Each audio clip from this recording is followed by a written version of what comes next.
the question remains, I think, we have to believe in ourselves. We have to believe in our culture. Our young people have been encouraged to believe that they're inheritors of a bad, racist,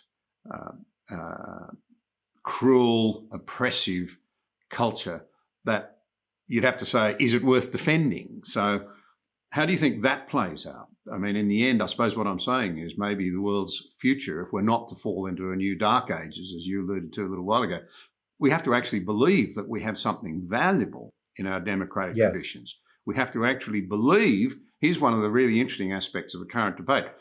It has to be painted as so bad you can never acknowledge progress. And as one who looks at Jimmy Crow and the whole question of the way blacks have been treated in America, I can see why there's been deep angst. But the reality is that, as many black clear thinkers have said, there's been enormous progress since the 1960s. A number of black Americans who have moved into the middle classes and are now doing very well has improved dramatically. But there seems to be this sort of, oh, no, it's all bad. You can never concede that a liberal democratic order is the way to get things done. Because the minute you concede that, you say, well, you're opening the suggestion that perhaps it shouldn't be overthrown. It can be somehow made to work. The objective seems to be, on the part of too many people now, to rather carelessly say, we don't actually have a better alternative, but we just want to tear this down. It's just terrible. It's almost like the old communists of old who say, we just got to get rid of democratic capitalism, without them really having a clear idea now of what the alternative might be. We've got to believe in ourselves, though, is my point. For all of that, and part of that's being humble enough to say we haven't got everything right, but if we don't believe in ourselves, we play right into the hands of those who say, well, you're right for overthrow. Well, I was thinking, I mentioned to my daughters and also to my students, I would say, you know, I'm old enough to remember driving down to Virginia. My parents took me to Williamsburg and seeing colored only hotels. And I asked my dad, I said, what's that? I'm from New York. I never saw anything like that.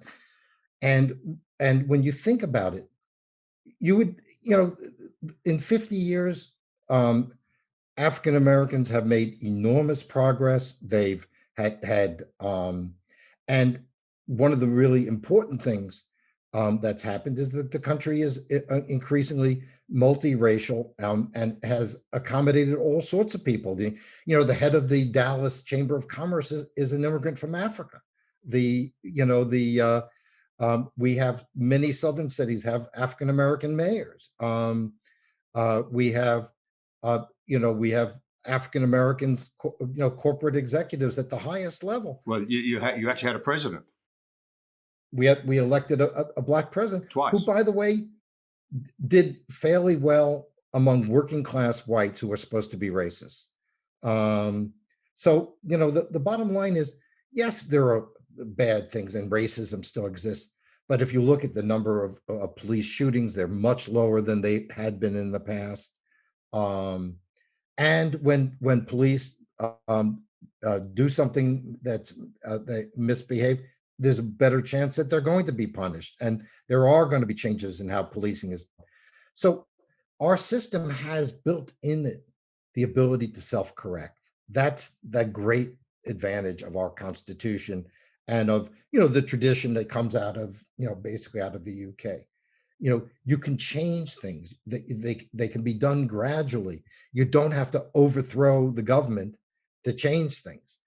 And what frightens me is if the progressive regime gets so institutionalized that people feel that their freedoms are being completely squashed, you may get a reaction, at least among some, that is, well, like what we saw on January 6th. Now I blame President Trump for a lot of it, but part of it is there is this sense in large parts of the population that they can't trust the establishment, they can't trust the professors, they can't trust the liberal clerics, they can't trust the bureaucracy, and unfortunately they're probably right that you can't trust them. Now, how you deal with that lack of trust is a different issue, but fundamentally, this lack of trust in our institutions is really scary. Yeah. Because I think, I mean, but you didn't used to think, well, if a president, if a Democrat won the presidency, everything would change the next day. We always felt, well, there's the Senate, and they've got to deal with the House of Representatives and the Supreme Court.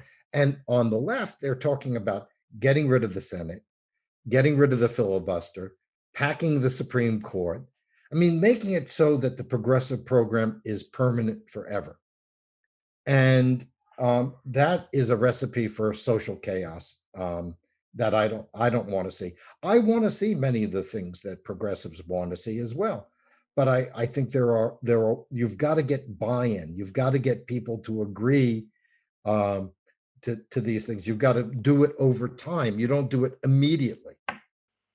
I understand exactly what you're saying. It comes back to what you said earlier. We need a little humility on the part of some of these people to recognise the worth and dignity of others and their right to have a say, and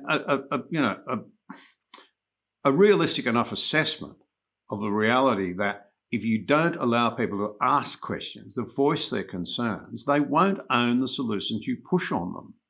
And again, Right. history is a good guide as to what happens if you keep patronising others. Right. And you can't turn everything into a war. A war is a war.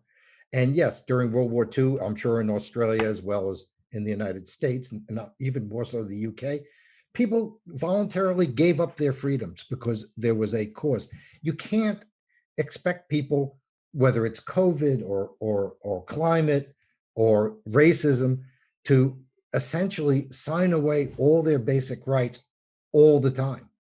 I mean, a crisis is a crisis, and you need to be very judicious about how you apply it. But now, and we're going to see this. I'm completely convinced that when the pandemic comes to an end, there will be an announcement. We now have a climate crisis, and we're going to deal with it with executive orders, because there's no way the people are going to vote to get rid of their cars, when there's no way they're going to change their diets. There's no way they're going to want to move into little apartments in the city and ride the choo-choo trains everywhere. They're just not going to want to do it. So they're never going to get that through the legislature. So they'll do it by decree.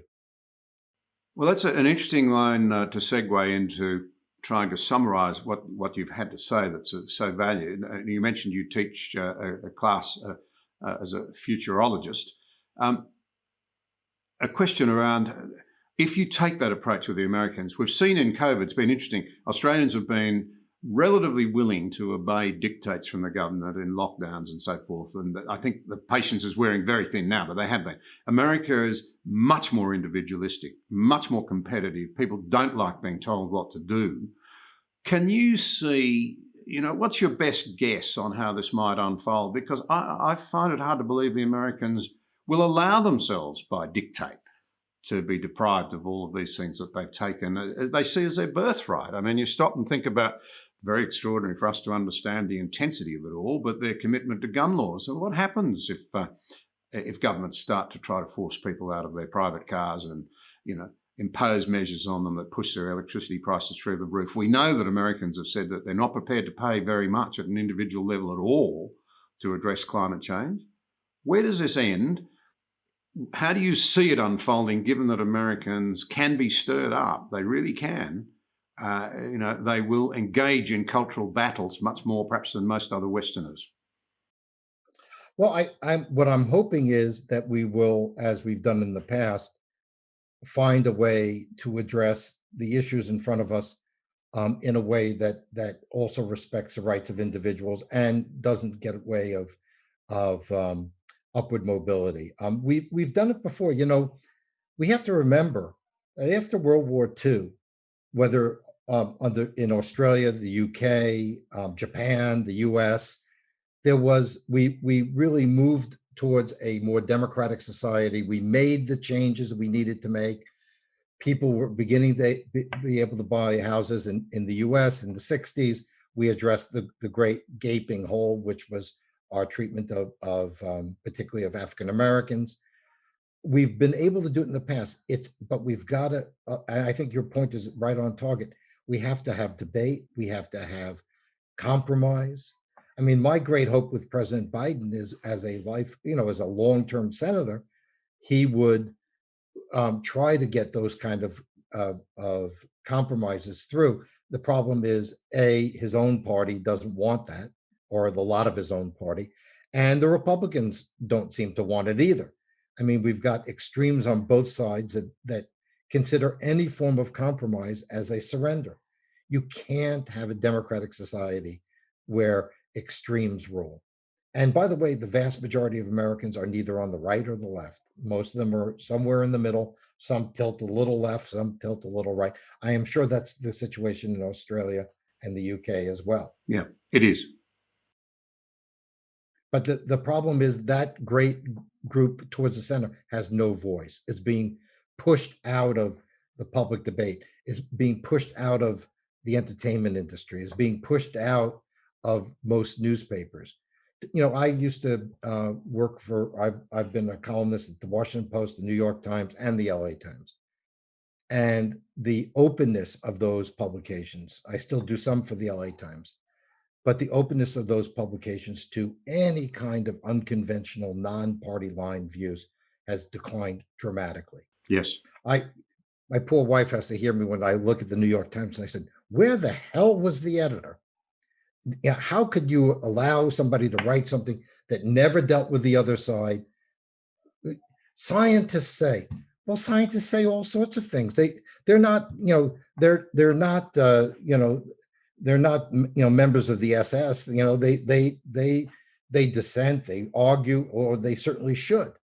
And until we respect those traditions, I think we're going to head towards a feudalism, because feudalism has all the controls and the dictatorial ideologies that we're seeing today. They're just not so oriented towards religion. They're more oriented elsewhere.